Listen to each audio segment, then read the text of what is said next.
चलिए नेक्स्ट बात करते हैं जीर्ण ज्वर की चिकित्सा। देखिए मैं एक चीज़ आपको पहले ही बता दूँ कि मैं चिकित्सा सूत्र जो भी होगा वो मैं आपको अच्छे से समझा सकती हूँ, लेकिन यहाँ पे हम कौन से रस का प्रयोग कर रहे हैं, कौन सी वटी दे रहे हैं, कौन सा चूर्ण दे रहे हैं, कौन सा आसक दे रहे हैं, ये सब आपको रटना ही पड़ेगा। इसमें समझाने वाला कुछ नहीं है। अगर बहुत ज़्यादा डिटेल में जाओगे तो फिर एक ही टॉपिक पढ़ते रह जाएंगे। जैसे मान लो ब्राह्मी वटी है तो उसके क्या क्या कंटेंट है, अगर ये देखने बैठ गए तो फिर आपका ज्वर कभी खत्म ही नहीं होगा। इसलिए जो नाम है वो आपको अच्छे से टिप्स पे, तो जो चीज़ें रटने की हैं वो रटनी ही पड़ेंगी, जो समझने की हैं वो बहुत अच्छे से आपको समझाया जाएगा। और नहीं फिर भी आपको नहीं समझ में आता है तो आप वापस से पूछ सकते हो कभी भी, लेकिन जो रटना है वो रटना ही पड़ेगा, चाहे फिर वो आपको एक बार में याद हो, 2 बार में या 10 बार में। लेकिन जो चीज़ें नहीं है समझाने की वहाँ टाइम अपन ज़्यादा वेस्ट नहीं करेंगे। तो ये बात पूरे जो है ध्यान में रखना आप, क्योंकि यहाँ से आगे सारी डिजीज ही चलने वाली हैं, सबके योगवती ही चलेंगे।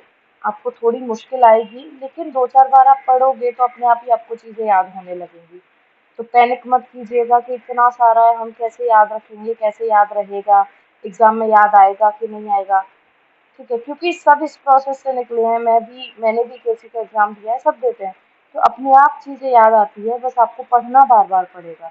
इतना मुश्किल नहीं है, ज़्यादा मुश्किल मत बनाइएगा चीज़ों को अपने लिए। 1-2 बार आँखों से निकालिएगा, फिर कोशिश कीजिएगा, आपस में पूछिएगा कि ज्वर में बताओ क्या-क्या योग देना है। तो धीरे-धीरे आपको सब कुछ याद होने लगेगा। समझ रहे हो ना? तो चलो ज़्यादा टाइम वेस्ट नहीं करते, पढ़ते हैं जीर्ण ज्वर की चिकित्सा। जीर्ण ज्वर हो गया, जीर्ण ज्वर हमने कल ही पढ़ा था। कितने दिन बाद? 21 दिन बाद पढ़ा था हमने। तो बल कारक व ब्रह्मण आहार द्वारा जीर्ण ज्वर की चिकित्सा की जाती है। अब यहाँ पे ब्रह्मण आहार क्यों दे रहे हैं हम जीर्ण ज्वर में, ये आपको पता होना चाहिए। क्यों दे रहे हैं? क्योंकि ज्वर जितना पुराना होता जाता है शरीर में रुक्षता बढ़ती जाती है, व्यक्ति क्रश होता जाता है, दुर्बल होता जाता है। इसीलिए फिर हम जीर्ण ज्वर में ब्रह्मण और बलकारक औषधों का प्रयोग करते हैं। क्या क्या दे सकते हो आप इसके अंदर? अब जैसे ऊपर लिखा गया है, देखो एक सेकंड, यहाँ पे आपको वमन विरेचन नहीं कराना है।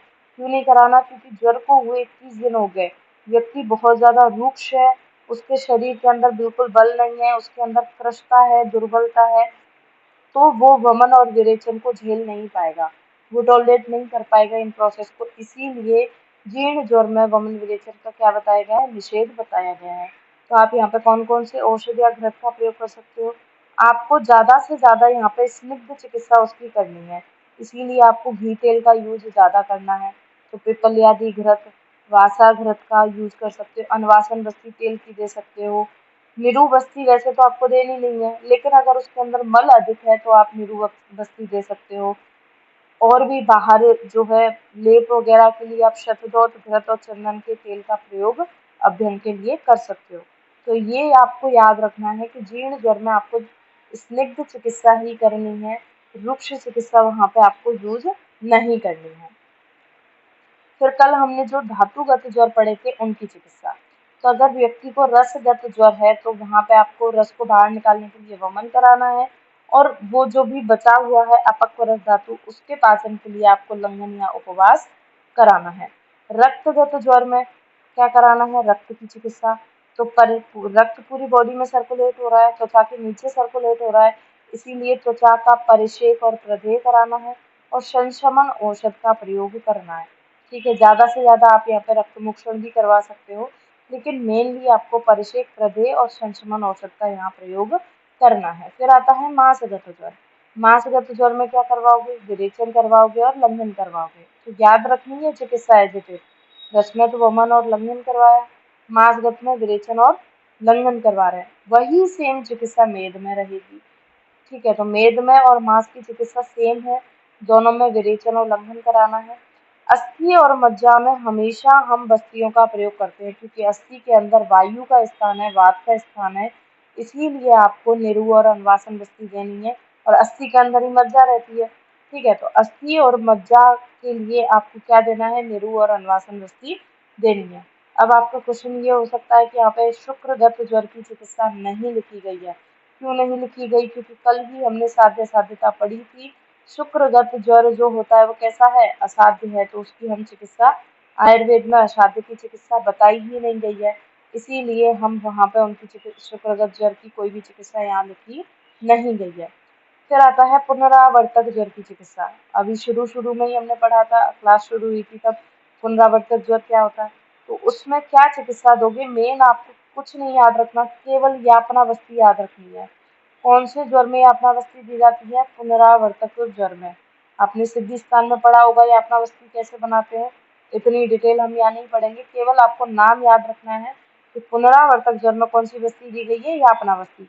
तो मृदु संशोधन द्वारा दोष की शुद्धि के लिए आपको यातनावस्ती देनी है, लेकिन संशोधन तीक्ष्ण नहीं कराना है, मृदु ही कराना है। क्यों? क्योंकि ज्वर जो है पहले ठीक हो गया था, फिर वापस आ गया, यानी कि व्यक्ति के अंदर ज्यादा बल नहीं है।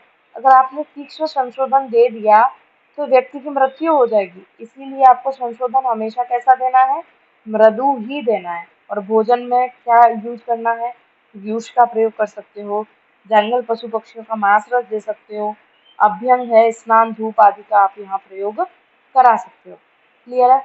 अब हम पढ़ेंगे आगंतुक ज्वर की चिकित्सा। इसकी चिकित्सा कल मैंने आपको साथ साथ बताई थी, लेकिन आज फिर पढ़ते हैं। अभिचारज और अभिशापज जो हमने लास्ट में दो पढ़े थे, उसकी चिकित्सा दिव्यपाश्र की, कल बात हो गई अपनी। अभिघातज में चोट लगी है तो आप धूमपान करा सकते हो, धूमपान मुंह वाला नहीं, जो व्रण बना है व्रण का धूपन, वो भी एक तरीके का क्या है, धूमपान। तो व्रण धूपन कर सकते हो, घी का वहां पे अभ्यंग कर सकते हो, रक्त मुक्षण करा सकते हो, या फिर उसको चोट लगी है तो पेन हो रहा होगा, और पहले के जमाने में पेन किलर तो थी नहीं, पहले तो आचार्य किससे, मदरा से ही उसके जो है सेंसेशन का नाश करते थे, क्योंकि जब भी सर्जरी की जाती तभी तो पहले भी मद्य का पान कराया जाता था, आपने पढ़ा भी होगा। तो यहाँ भी क्या है, उसको पेन ना हो तो उसको, उसके लिए, उसकी वेदना के शमन के लिए उसको जो भी अच्छी लगती है उस मदरा का क्या कराना है, पान कराना है। अब ये नहीं कराना है क्योंकि अब हमारे पास पेन किलर है, तो अब मदरा पान कराने की कोई जरूरत नहीं है। तो अगर अभिघात ज्वर है तो क्या क्या चिकित्सा कर सकते हो, व्रण धूपन करा सकते हो, घी का अभ्यंग, रक्त मोक्षण, मदरापान, और मांस रस के साथ भात का प्रयोग कर सकते हो।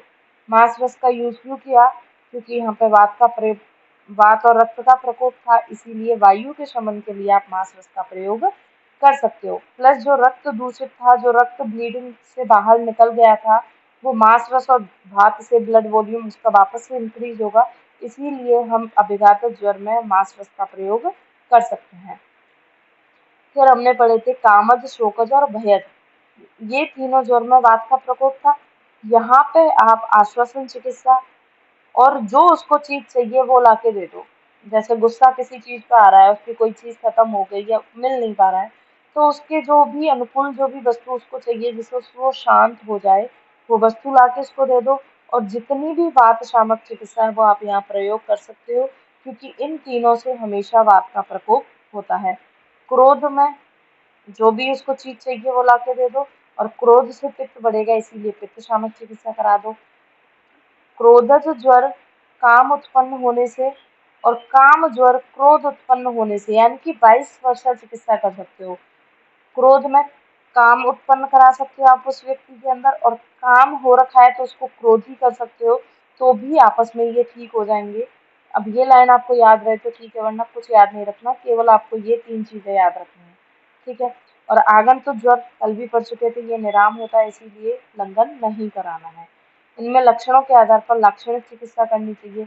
जो भी लक्षण उत्पन्न हो रहे हैं, जैसे अभिसंगज में अलग अलग तरह के लक्षण होते हैं, अभिशापज में अलग है, तो उन लक्षणों के आधार पर आपको इसकी लाक्षणिक चिकित्सा करनी चाहिए। आगंतुक ज्वर में आप क्या चिकित्सा दे सकते हो, और कस्तूरी भैरव रस है, ब्राह्मी बटी है, क्योंकि यहाँ पे जो है उस व्यक्ति को वशीकरण किया गया है, और क्या है, उसको क्रोध हो रहा है, तो इसमें मानसिक इम्बेलेंस भी रहेगा, मानसिक दोषों का इम्बेलेंस भी रहेगा, इसीलिए ब्राह्मी बटी आदि इनका भी प्रयोग आप कर सकते हो। प्रवाल पिष्टी है, इससे उसकी क्रोध का नाश होगा, क्योंकि प्रवाल पिष्टी शीतलता लेके आती है। ठीक है, जो रक्त दुष्टि है उसको ठीक करेगी, और अमृता सत्व जो इम्यूनिटी को बूस्ट करेगा, तो आप इन चीजों का यहाँ पे प्रयोग कर सकते हो। और पुनरावर्तक ज्वर के लिए और कुछ बातें बोली गई हैं, वो देखते हैं क्या है, कि ज्वर ठीक होने पर रोगी में जब तक पूर्ण बल ना आ जाए, यानी कि व्यक्ति ठीक हो गया था, ज्वर ठीक हो गया, लेकिन फिर से उसने मिथ्या आहार विहार का सेवन करना शुरू कर दिया, तो क्या बात बोली गई है कि जब तक उसके अंदर पूरी तरीके से बल नहीं आ जाए तब तक उस व्यक्ति को जो व्यायाम, स्नान, घूमना और मैथुन का सेवन नहीं करना है, क्योंकि ये सारे काम करने के लिए बल चाहिए और ज्वर से उसके बल का नाश हो रखा है। तो जब तक एकदम ठीक नहीं हो जाए, शरीर में पूरी तरीके से बल नहीं आ जाए, तब तक ना तो व्यायाम करना, ना स्नान करना, ना घूमना है, ना ही मैथुन करना है। यदि पूर्ण बल आने से पहले ही इन चीजों का प्रयोग किया गया, तो पंचकर्म करते समय जब दोष पूर्ण रूप से बाहर नहीं निकलते और वापस क्या आ जाएगा, ज्वर आ जाएगा।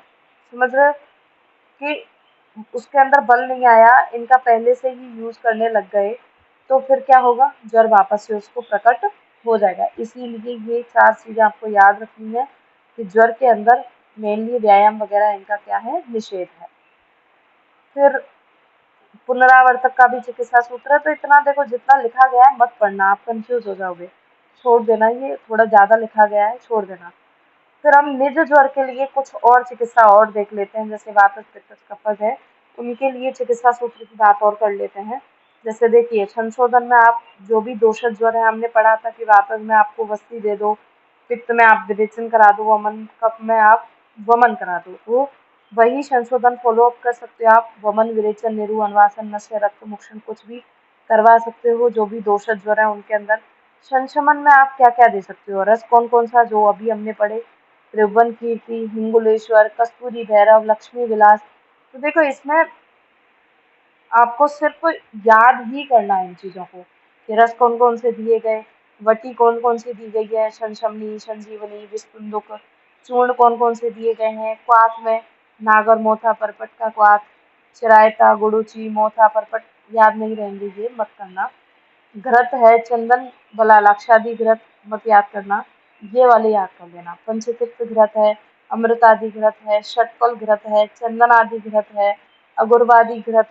और भी आपने देखो चरक चिकित्सा तो पढ़ी है ना थर्ड ईयर में, तो चरक चिकित्सा में से भी जो भी आपको जो उसके योग याद हो वो आप लिख सकते हो, अलग से आपको याद नहीं करने हैं, उतने ही सफिशियंट है।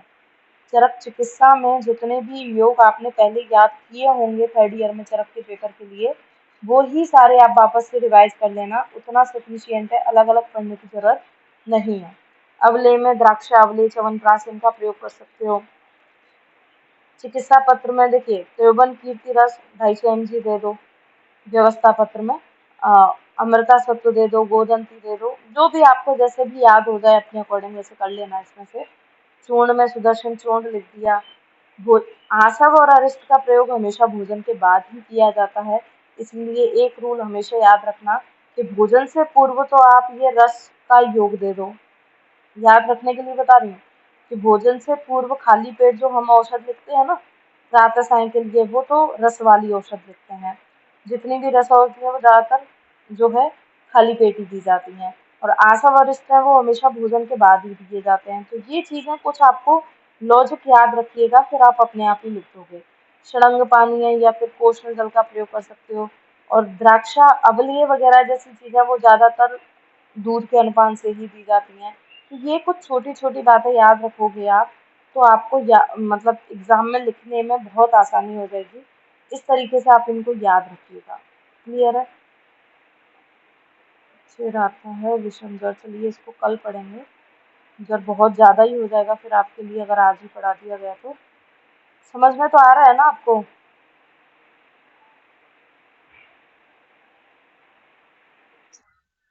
हाँ समझ आ रहा है ना सब कुछ बराबर? आवाज़ आ रही है?